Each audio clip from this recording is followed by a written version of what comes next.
کس طرح سے وہ سارا پروسیس کرتے ہوئے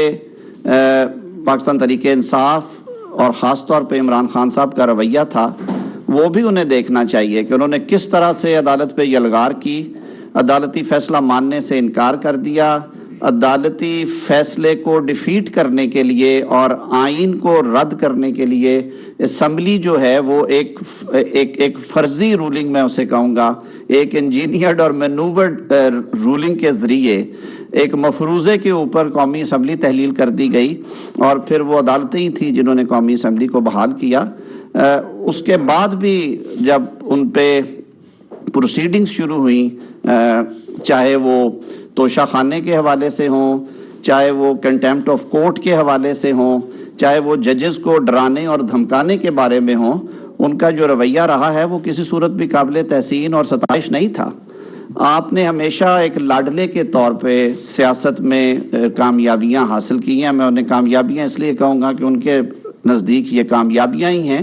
لیکن وہ کچھ ایسے سیاہ داغ اور دھبے ہیں جو کہ ان کے دامن پہ نمایاں ہیں، اور کسی بھی سیاسی رہنما کو کوئی پالیسی سٹیٹمنٹ دیتے ہوئے یا کسی تحریک کا اعلان کرتے ہوئے ماضی پہ بھی نظر دوڑانی چاہیے کہ ان کا ماضی اس حوالے سے کیا رہا ہے۔ ساتھ ہی ساتھ یہ بات بھی درست ہے کہ پاکستان کی سیاسی تاریخ میں عدلیہ کے بارے میں ہمیشہ یہ شکایت رہی ہے، چاہے وہ زیر لب رہی ہے یا برملا رہی ہے، کہ ایٹ ٹائمز جو سکیلز آف جسٹس ہیں، جو انصاف کا ترازو ہے، اس کا جھکاؤ جو ہے وہ کسی ایک پلڑے میں بہت زیادہ ہو گیا، حالانکہ انصاف تو یہ ہے کہ انصاف دونوں پلڑوں کو برابر تولتا ہے، یعنی قانون سب کو ایک نظر سے دیکھتا ہے، اور یہی ہمارے آئین میں آرٹیکل 25 کی منشا بھی ہے کہ کسی شخص کو آپ ڈسکریمنیٹ نہیں کریں گے ایکسیپٹ فار لیگل ریزنز۔ تو وہ ایک معیار جو ہے اس کے فرق آنے کی وجہ سے، اور وہ شخصیات کے حوالے سے میں کہتا ہوں، شخصیات کے حوالے سے پاکستان کی عدالتی تاریخ میں یہ فرق دیکھا گیا کہ کچھ ایسے ادوار آئے جب ادارے کے سربراہان کی میں سمجھتا ہوں پالیسیز ایسی تھیں یا ان کے کچھ فیصلے ایسے تھے جن کی وجہ سے عدلیہ کے ادارے پہ تنقید بھی ہوئی اور اس پہ انگلیاں اٹھائی گئیں۔ لوگ کہتے ہیں کہ جی آپ بے جا تنقید نہ کریں، اور اگر آپ تنقید کریں گے تو آپ توہین عدالت کے مرتکب ہوں گے۔ میری رائے تھوڑی سی مختلف ہے۔ میں آپ کو ہسٹوریکلی ماضی قریب میں لے جاتا ہوں۔ آپ خود کورٹ رپورٹرز بھی ہیں یہاں پہ بیٹھے ہوئے، آپ بڑے ماشاءاللہ اوپینین میکرز ہیں، آپ کی تاریخ پہ اور خاص طور پہ سیاسی اور عدالتی حوالے سے جو ایونٹس ہوئے ان پہ بڑی گہری نظر ہوتی ہے۔ کیا وجہ ہے کہ پچھلے 25-30 سال میں اگر ہم بیک گراؤنڈ میں جائیں تو آج تک کیوں سعید الزمان صدیقی صاحب، ناظم صدیقی صاحب، چیف جسٹس تصدق جیلانی صاحب،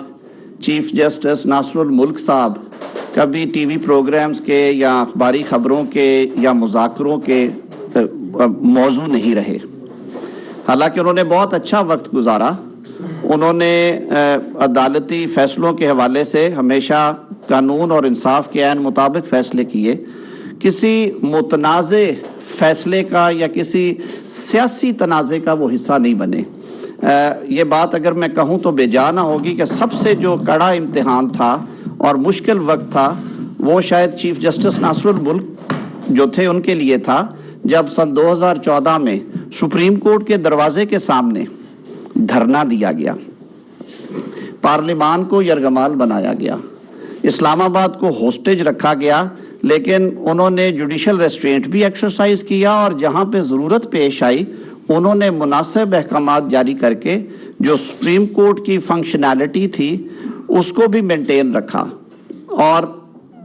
تاریخ اس بات کی گواہ ہے کہ اس سچویشن کو ہینڈل کرنے کے لیے انہوں نے پوری عدالت کو اور پوری بار لیڈرشپ کو اعتماد میں رکھا۔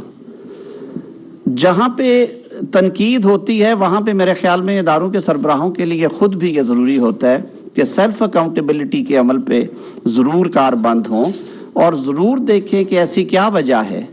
کہ آج پاکستان کے میڈیا پہ، پاکستان کی پارلیمان کے فلور کے اوپر یا نجی محفلوں میں جو دیگر اس عرصہ میں چیف جسٹس صاحبان رہے، جسٹس ارشاد حسن خان صاحب ہیں، جسٹس شیخ ریاض صاحب ہیں، جوڈیشل ایکٹیویزم کے حوالے سے اگر میں بات کروں اور سپریم کورٹ کے اختیارات کے حوالے سے بات کروں تو جسٹس افتخار محمد چودھری صاحب ہیں، یا جسٹس ثاقب نثار صاحب اور جسٹس کھوسا صاحب ہیں، جسٹس گلزار صاحب ماضی میں ابھی چیف جسٹس تھے ہمارے. کیا وجہ ہے کہ ان ادوار کے بارے میں گفتگو ہوتی ہے؟ اور یہ بھی ایک حقیقت ہے کہ مختلف ادوار میں مختلف سیاسی حکومتیں اور مختلف اپوزیشنز تھی یہاں پہ. تو یہ میرے خیال میں ایک بہت بڑا سوال ہے جس کا جواب عدلیہ کو اپنی صفوں میں تلاش کرنا ہے. اور میں سمجھتا ہوں کہ یہ ایک ایسا ادارہ ہے جس کی بقا میں پاکستان کی بقا ہے، جس کی مضبوطی میں پاکستان کی مضبوطی ہے، اور جس کے سکیلز اگر درست ہوں تو میں سمجھتا ہوں کہ کوئی ایگزیکٹو اتھارٹی یا کوئی سیاسی گروہ جو ہے وہ ملک میں انتشار یا انارکی یا ملکی سطح پہ کوئی اس طرح کی کوئی موو نہیں کر سکتا جس کو ریاست پاکستان کو نقصان پہنچے. آج بھی جو ہو رہا ہے، عمران خان صاحب کو تھوڑا اپنے دامن میں دیکھنا ہے کہ عدالتیں آپ کو نوٹسز بھیجتی ہیں، آپ اپنی مرضی سے جاتے ہیں. عدالتیں آپ کو سمن کرتی ہیں، آپ اپنی مرضی سے جاتے ہیں، آپ تمسخر اڑاتے ہیں. عدالتیں آپ کے بیلیبل یا نان بیلیبل وارنٹس نکالتی ہیں، آپ کو اشتہاری قرار دیتی ہیں، آپ اپنی مرضی سے اس کا تعین کرتے ہیں کہ میں نے کب جانا ہے اور کب نہیں جانا. آپ کے پیغامات جاتے ہیں عدالتوں کو کہ اس کمرہ عدالت میں پیش ہونے کی بجائے میں پریفر کروں گا کہ میں ایک دیگر عمارت جو یہاں پہ 2 کلومیٹر دور ہے اس کے کمرہ عدالت میں پیش ہوں. یہ ایک انہونا میں کہتا ہوں مطالبہ ہے جو میرے لیے بڑا تکلیف دہ تھا کہ عدالت کو آپ پیغام بھیجیں کہ مجھے آپ کی سیٹ پہ اعتراض ہے، آپ بلاک اے میں سے اٹھ کے تیسری کسی عمارت کے بلاک بی میں جا کے بیٹھے، میں آپ کے پاس پیش ہونا چاہتا ہوں.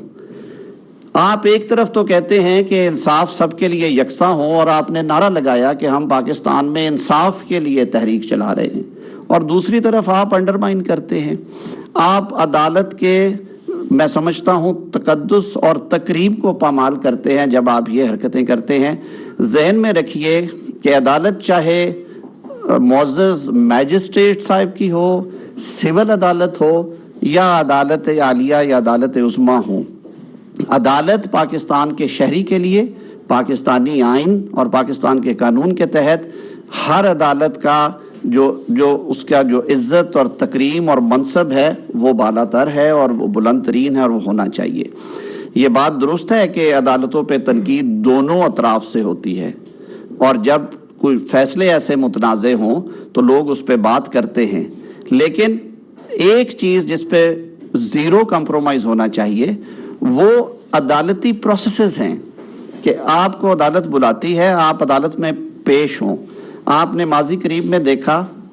لاکھ تنقید ہوئی، لاکھ باتیں ہوئی اس بات پہ کہ پاکستان کے منتخب وزیر اعظم میاں محمد نواز شریف کو ایک انجینئرڈ طریقے سے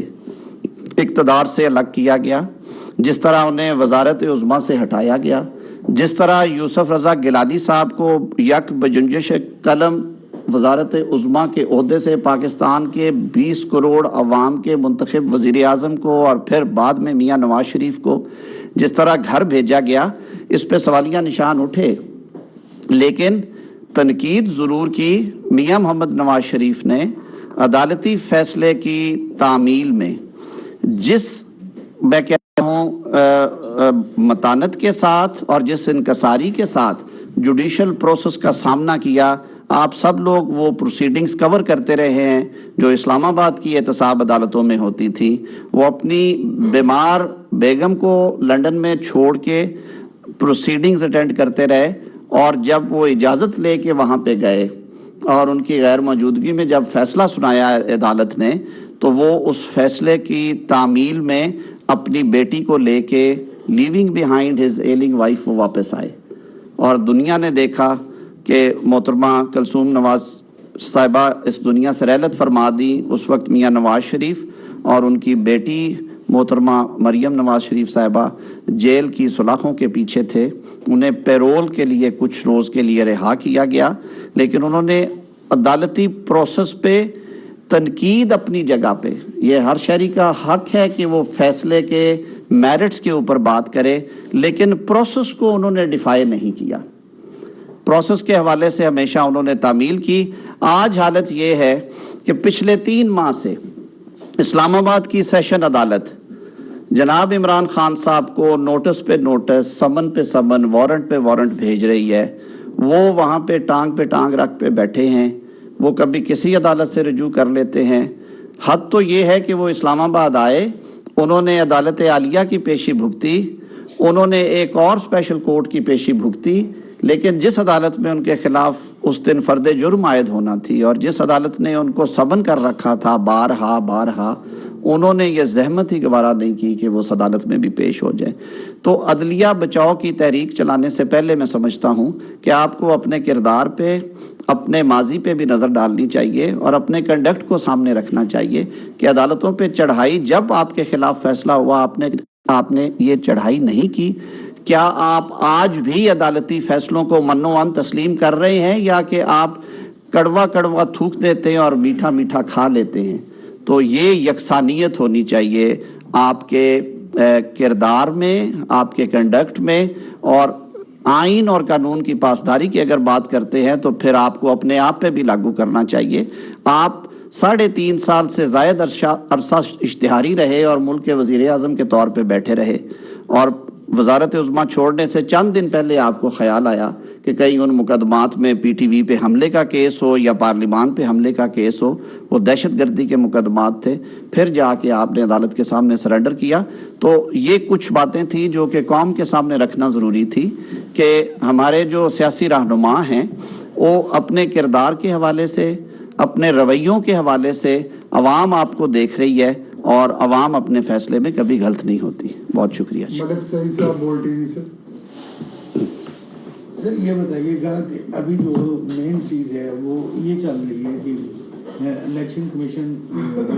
سپریم کورٹ کے فیصلے پہ امپلیمنٹ نہیں کر رہا اور ابھی تک تاریخ صوبائی الیکشنز کی نہیں دی گئی. تو حکومت کیا سمجھ رہی ہے؟ ایک طرف مالی معاملات بھی ہیں، دوسری طرف سپریم کورٹ کا حکم بھی ہے، امن و امان کی بھی جو ہے وہ صورتحال ہے. تو اس ٹائم وفاقی حکومت کا کیا موقف ہے الیکشن کے حوالے سے؟ دیکھیے، وفاق کے وکیل نے، اٹارنی جنرل نے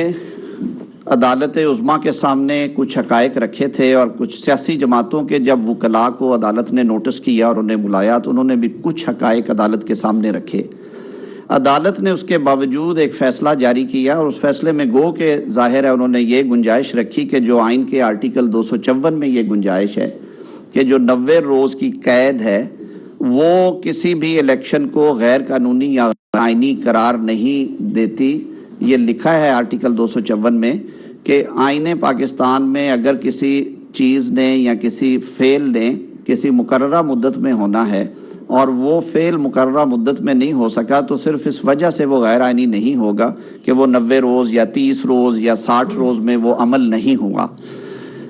اس دفعہ بھی دیکھیے کہ وہ جو 90 روز کی قید تھی وہ تو نکل گئی. عدالت عظمیٰ کے سامنے تب بھی یہ رکھا گیا کہ دیکھیے عام انتخابات پہ اربوں روپیہ خرچ ہونا ہے. پاکستان میں ڈیجیٹل مردم شماری ہو رہی ہے جو کہ پاکستان تحریک انصاف کی حکومت نے تمام پولیٹیکل پارٹیز سے کنسنسس کے تحت ایک معاہدہ طے کر کے جو دستخط شدہ معاہدہ ہے اس کا تعین کیا کہ اگلی مردم شماری جو ہے وہ اس سال میں ہوگی اور نئے انتخابات اس مردم شماری پہ ہوں گے اور وہ ڈیجیٹل ہوگی تاکہ ساری سیاسی جماعتوں اور پاکستان میں بسنے والے مختلف طبقات کے جو ریزرویشنز تحفظات تھے وہ دور ہو جائیں. 35 ارب روپے کی کثیر رقم اس خانہ شماری اور مردم شماری پہ لگ رہی ہے جو کہ اگلے چند ہفتوں میں 3 یا 4 ہفتوں میں کنکلوڈ ہونے پہ ہے اور اپریل کے اینڈ تک اس کی رپورٹ آ جائے گی. اب آدھے ملک میں تو انتخابات ہوں پرانی مردم شماری پہ اور باقی ملک کے انتخابات ہوں نئی مردم شماری کے. کل کو حلقے چینج ہو جانے نئی مردم شماری کے بعد جو سیٹیں کسی وجہ سے ضمنی انتخابات کے لیے خالی ہوں گی ان میں بھی یہ کنفیوژن پڑی رہے گی. دوسرا، ہمارا آئین اگر 224 آرٹیکل ایک کلوز میں یہ کہتا ہے کہ انتخابات اسمبلی ڈیزولوشن کی شکل میں 90 روز میں ہونے ہیں تو وہی 224 ایک پوری سکیم متعارف کرواتا ہے. آئین کے آرٹیکل 224 میں ایک نئی سکیم دی گئی 18ویں ترمیم کے ذریعے جس میں کہا گیا کہ بالکل جو نیوٹرل نگران ہیں وہ حکومت چلائیں گے ان دنوں میں، اور ان کا تقرر ہوگا وزیر اعظم اور لیڈر آف اپوزیشن کی مشاورت سے۔ وزیر اعلیٰ جو کہ آؤٹ گوئنگ ہے اور اس صوبے کے لیڈر آف اپوزیشن کی مشاورت سے، اگر ان میں طے نہیں پاتا تو اپوزیشن اور حکومتی بینچوں کی ایک کمیٹی تجویز کی گئی آئین میں، وہ اس پہ ڈیلیبریٹ کریں گے۔ اگر ان سے مسئلہ نہیں حل ہوتا تو وہ الیکشن کمیشن جو کہ لیڈر آف اپوزیشن اور لیڈر آف ہاؤس نے باہمی مشاورت کے بعد مقرر کیا ہوا ہے کہ نیوٹرل کمیشن ہے، پھر وہ 5 رکنی کمیشن ان کی تعیناتی کرے گے۔ آپ نے دیکھا کہ کے پی میں وہ تعیناتی ہنسی خوشی ہو گئی، حکومت اور اپوزیشن میں طے ہو گیا کہ اعظم خان صاحب جو ہیں وہ نگران وزیر اعلیٰ ہوں گے۔ پنجاب میں اس پہ ڈیڈ لاک آیا، 4 نام بھیجے گئے، ان 4 ناموں میں سے 1-2 ٹیکنیکلی ناک آؤٹ ہوئے، جو 2 نام بچے ان میں سے الیکشن کمیشن نے محسن نقوی کے نام پہ اتفاق کیا۔ کیوں یہ دیا گیا کہ ہمارے انتخابات پہ ہمیشہ انگلیاں اٹھیں۔ 1977 کے انتخابات میں ذوالفقار علی بھٹو صاحب شاید جینون جو پروسیس آف ووٹ کے ذریعے جیتے ہوئے، لیکن کیونکہ حکومتی کنٹرول ان کا تھا، تحریک شروع کی گئی اور یہ کہا گیا کہ انتخابات جو ہیں ان میں دھاندلی ہوئی ہے۔ 1985 کے غیر جماعتی انتخابات کو کسی نے مانا ہی نہیں ہے۔ 1988 1990 کے انتخابات پہ بھی انگلیاں اٹھتی رہیں۔ یہ سلسلہ جاری رہا۔ پہلے نگران صدر مملکت مقرر کرتے تھے، پھر ہم نے کانسٹیٹیوشنل امینڈمنٹ کر کے کہا کہ نگران بالکل نیوٹرل لوگ ہوں گے اور یہ پروسیس ہوگا۔ اب 224 کو ایز اے ہول پڑھیں تو اس کا کریکس یہ ہے کہ عام انتخابات ملک میں جب ہوں یہاں پہ نگران حکومتیں ہونی چاہیے۔ آج صورتحال یہ ہے کہ وفاق میں سیاسی حکومت ہے، سندھ اور بلوچستان جہاں پہ انتخابات نہیں ہو رہے وہاں پہ سیاسی حکومتیں ہیں، لیکن پنجاب اور کے پی میں نگران حکومتیں ہیں۔ لیکن کیا وفاقی حکومت کے سیاسی حکومت کے ہوتے ہوئے پنجاب اور کے پی کے انتخابات ہوتے ہیں اور ان میں نتائج اگر لاڈلا خان کے حق میں نہیں آتے تو کیا وہ مانیں گے ان انتخابات کو؟ کیا ایک پھر نئی تحریک کی بات نہیں چلے گی؟ اسی طرح سچویشن 2 میں چلے جائیے۔ اکتوبر میں جب قومی اسمبلی کے انتخابات ہونے ہیں آئینی مدت کے مطابق، تو کیا اس وقت قومی اسمبلی کے انتخابات جس نے پاکستان کی پارلیمان کو بنانا ہے، ان انتخابات نے، کیا ان انتخابات کے وقت پنجاب اور خیبر پختونخوا میں سیاسی حکومتیں نہیں ہوں گی اور 18ویں ترمیم کے بعد 90% اختیارات، چاہے وہ پولیس ہے، چاہے وہ سول بیوروکریسی ہے، چاہے وہ محکمہ صحت ہے، چاہے الیکشن کروانے والا محکمہ تعلیم ہے، وہ سب صوبائی حکومتوں کے پاس ہوں گے؟ تو کیا عوام یہ ایکسپیکٹ کریں گے کہ وہ انتخابات بھی ٹرانسپیرنٹ ہوں گے؟ یہ سوالات تھے جن کے جوابات میرے خیال میں آرٹیکل 224 کو پوری طرح پڑھ کے عدالت کو دینے چاہیے تھے، لیکن وہ فیصلہ اتنی عجلت میں ہوا، اور اس میں جو اس وقت بھی میری آج بھی وہ رائے ہے کہ جو میجورٹی کا ڈیسیژن تھا کہ یہ سو موٹو جو لیا گیا ہے اس کی ضرورت نہیں ہے، یہ معاملات کیونکہ آلریڈی ہائی کورٹس میں تھے انہیں کرنے چاہیے تھے، اس سارے تنازع کو بھی نظر انداز کرتے ہوئے 4 جج صاحبان کی آراء کو نظر انداز کرتے ہوئے فیصلہ اناؤنس کر دیا گیا۔ اب آپ کہتے ہیں کہ جی آج وفاقی حکومت کا بالکل جو جوابات وفاقی حکومت نے فائننس کے حوالے سے، منسٹری آف انٹیریئر اور وزارت دفاع نے سیکیورٹی کی صورتحال کے بارے میں دیے ہوئے ہیں، وہ کنسرنز آج بھی ہیں، اور شاید اسی وجہ سے گورنر خیبر پختونخوا اور پنجاب کی جو سول انتظامیہ ہے اس کا اور الیکشن کمیشن میں خط و خطابت یا مشاورت کا عمل جاری ہے۔ الیکشن کمیشن کی آرٹیکل 218(3) کے تحت یہ ذمہ داری ہے کہ وہ انتخابات کو شفاف طریقے سے، غیر جانبدارانہ طریقے اور منصفانہ طریقے سے کروائے، اور اس کے لیے ایک کنجینیل ایٹماسفیئر کا، اچھے حالات کا ہونا ضروری ہے۔ کوئی الیکشن سے نہیں بھاگ رہا، الیکشن سیاسی جماعتیں بنی اس لیے ہیں کہ وہ انتخابات میں حصہ لیں۔ ہم تو کہتے ہیں کہ آپ نہ صرف اربوں روپے کی ایکسرسائزز 2 دفعہ کریں گے بلکہ یہ سائیکل ہمیشہ کے لیے رہے گا۔ آج 6 مہینے کا فرق پڑ گیا، آئندہ انتخابات جو 5 سال بعد ہونے جا رہے ہیں اس میں بھی پنجاب اور خیبر پختونخوا کی اسمبلیاں 5 سال پہلے پورے کریں گی اور وفاق اور 2 صوبوں کی اسمبلیاں بعد میں کریں گی۔ پھر سیاسی جماعتیں جو کہ قومی سطح پہ کام کر رہی ہیں ان کے لیے بہت سارے معاملات اور مشکلات ہیں۔ پھر جو کینڈیڈیٹس پینلز میں لڑتے ہیں پولیٹیکل پارٹیز کے، یہ آپ کا آئینی حق ہے اور اس کے بارے سپریم کورٹ ججمنٹس دے چکی ہیں کہ سیاسی جماعت بنانا اور ان کا انتخابات میں حصہ لینا آئینی حق ہے۔ تو سیاسی جماعت کو آپ ایک لیول پلینگ فیلڈ تو دیں،